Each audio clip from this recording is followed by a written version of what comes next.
And welcome back to Bulldog Blitz. Of course, last night, East Mississippi comes to town and defeats the Bulldogs 27-23. Before we get into the game action, I did some research and a look back on the Hickenbotham report of all the scores from the past and that kind of thing. The 15-game winning streak we had was the third longest in school history. There were a couple by Coach Seacool's teams in the 70s and 80s that were longer than that. So when you really look at it, grand scheme of things, yeah, it was a tough loss, but number one, it was a non-division loss and still early enough into the season to right the ship, so to speak. It is. It doesn't hurt us in the South Division. Hopefully it'll get us refocused and we can start paying attention to doing the little things that got us beat last night. And if we can correct those mistakes, we'll have a chance to be a better football team from this point on out, and if we'd have won the football game and kept making a lot of the same mistakes, it would have came back and bit us later on once we're deep into the South Division schedule. So, what we've got to do is take last night's defeat and turn it into a positive. We got to learn to get something positive out of it, and that's to get back to work and correct the mistakes, to try to do the things that give us put ourselves in a better position to win the football game. At the beginning of the game, we scored first on the Greg Jenkins touchdown run. That was a nice drive, and with all the way the running game was last night, it was terrific. That really got things going as far as the running game. It did. We felt like we were going to be able to run the football on them, and had a good first drive again. We got out of the gates pretty fast and went up, which is what we've been doing this year, and felt pretty good about things. We were able to establish some things. Early we were mixing up the run and the pass, and the run was very good for us, and it was a good run by Greg, good blocking up front to take us up 7-0 lead. And they answered back with a Randall Mackey touchdown pass to Wayne Brown. We'll talk more about Mackey's unbelievable night as we go along, but they missed the PAT. It was 7-6, but I have never seen a team that throw that many deep balls, and they hit on a lot of intermediate and maybe a little bit longer routes, but as far as the bombs go, the guys played pretty well, but they got that touchdown. We came back with a touchdown by Jamal Young, and it was 13-6 at halftime. Okay, but we had two blocked field goal attempts and a blocked extra point. So with all that stuff, there was still a lot of cause for concern. There were. We left 7 points on the table, in the first half. 2 field goals and the extra point. It should have been 20-6 if we just take care of business. And, the field goals, those, I can attribute that to coaching. We've got to get back, and I got to do a better job of, that's my unit, and we can get that corrected. That's something that, that won't happen to us again. We can get that corrected on the practice field, and if we'll lock in and pay attention, and we'll do a good job coaching it up, those are 7 points that we should have had. Should have been a 20-6 lead. So we had some concerns at the half.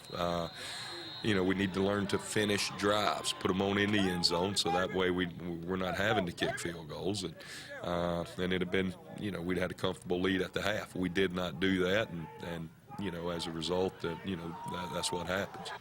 Now, Sean came in the third quarter and kicked a 47-yarder to make it 16-6. There was no way they were blocking that one. That thing was in the O-zone. But East Mississippi came back. Mackey found Leon Berry to make it 16-13. And at that point, it was game on the whole night. But this Mackey kid was tremendous. I mean, he was fantastic. Yeah, he was an outstanding high school player. Won, I think 3 state championships in high school. Was a 5A player of the year in the state of Louisiana. He's an outstanding talent. Tremendous arm, and can really run around and buy himself some time. He can make plays with his feet and his arm. So, he's a dual threat quarterback and did an outstanding job for him. I thought we gave up some interference penalties, but we halfway played the deep ball. As many they put it up in the air deep about 30 times, and when we had some young corners out there. Iris played a lot of football. Jimmy on the other side was really getting his first extensive action.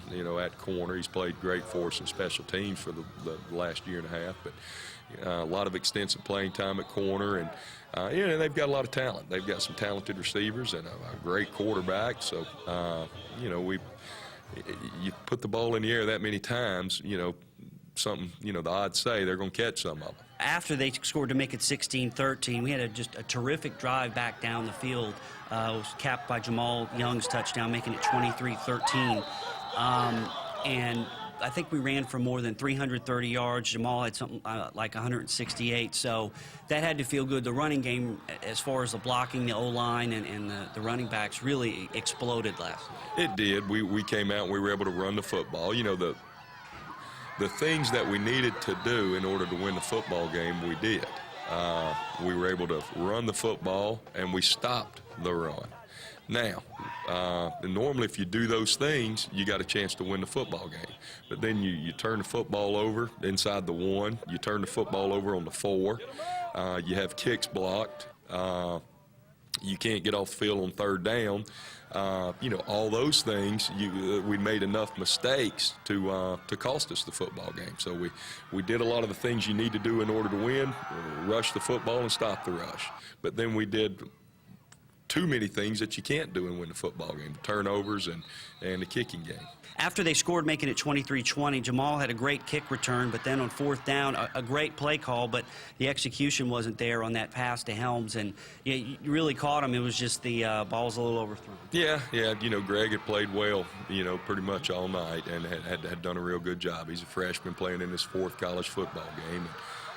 You know, big play, 4th and intermediate, 4th and 6, and you know, we put a little too much on it, and you know, and we turned the football back over to him. And you know, that the great quarterback that he is, he was able to take him down the field and punch it in. You know, there was a little conflict or there on the touchdown. You know, I mean, I guess their coach ran out and emphasized. Yeah, he was in the huddle. He was in the huddle. You know, I won't go there. But you know, they scored and won the football game. Yeah, the bottom line, they win it and just try to move on. It is. You know, we had opportunity after opportunity after opportunity, and you know, we didn't. You know, some of the guys played extremely well. Yeah, I thought pretty much everybody's effort was good. Everybody gave a great effort, laid it all out on the line. What we've got to do is eliminate the mistakes. And there you go. So Gulf Coast now 3-1 on the year after the loss last night.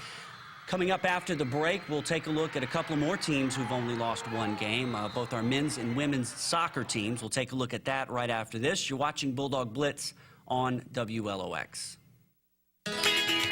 Technology changes every day, but some things never change. Mississippi Gulf Coast Community College knows you want affordable tuition, user-friendliness, and great instructors.